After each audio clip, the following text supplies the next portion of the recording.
Anyway, Okay. Joey, I know that you've had a couple of close calls, just in the last couple of years, right after Sandy. There was one time. Would you be so kind to share what happened to you out on that boat?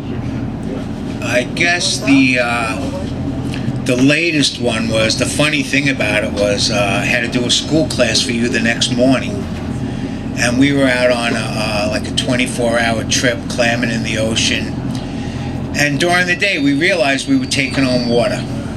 And it was winter, it was cold, and we couldn't figure out where this water was coming from. We're looking all around downstairs, we're looking everywhere. There was only one other place it could have been. Well, on the way home, it turned out to be a snowstorm where you couldn't even see the bow of the boat. The windows were totally covered with snow. Water's coming in the boat, and we didn't want to try and get in the inlet until the storm passed because you couldn't see anything. And the inlet's not just a straight throughway, it's turns and curves and sandbars and breaking white water, and you really have to know how to get through there. And you rely on what you call radar. It's like your eyes, electronic eyes. Anyway, we figured we would wait till the storm. We were relying on an old pump. We didn't know if it would hold up. Next thing I know, the storm passes. It had to be in February. It was freezing cold, blowing, like you see on TV on that crab show. The Deadliest Catch. The Deadliest Catch. The storm passes. The sky got so crystal clear. The wind died out. It was beautiful.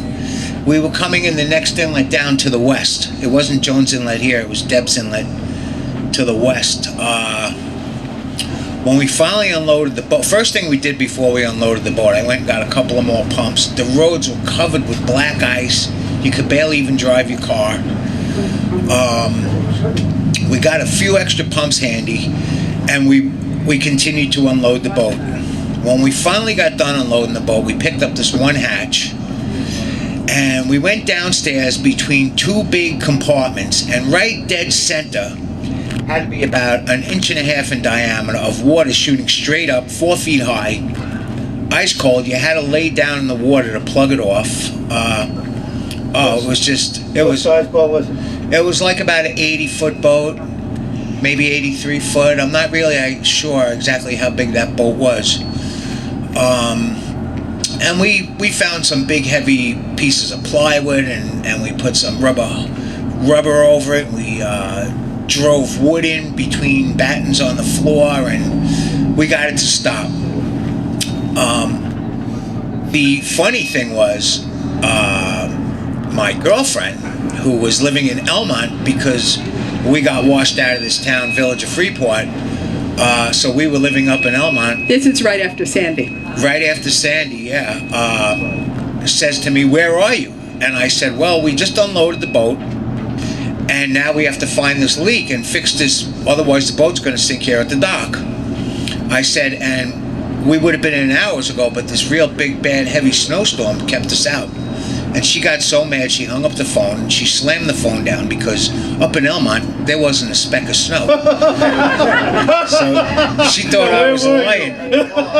She thought I was lying, and I didn't realize. And then on the ride home, a few hours later, on the ride home, as I'm going further and further north, and there's no snow on the people's front lawns, I realized why she said that. But so then the next day I was supposed to do a school class for Nancy, and I was covered in grease and oil, and I was actually afraid to go to sleep. I thought I'd never ever wake up. And in the morning I asked Nancy, do you want me to tell them, since I'm supposed to teach them about fishing and clamming, do you want me to share this story with them? And she said, "Sure, that would be great." But the weather, it's all about the weather, It's if the weather's good, when fishing's good and clamming's good, it's great. But when the conditions turn on you, it's not so good. I mean, we've been caught out in squalls, boats just being covered with waves and water. At those situations, you don't know if you're going to go down. You don't know. You get lucky, you have near misses, and you get lucky. Okay, well, thank you very much.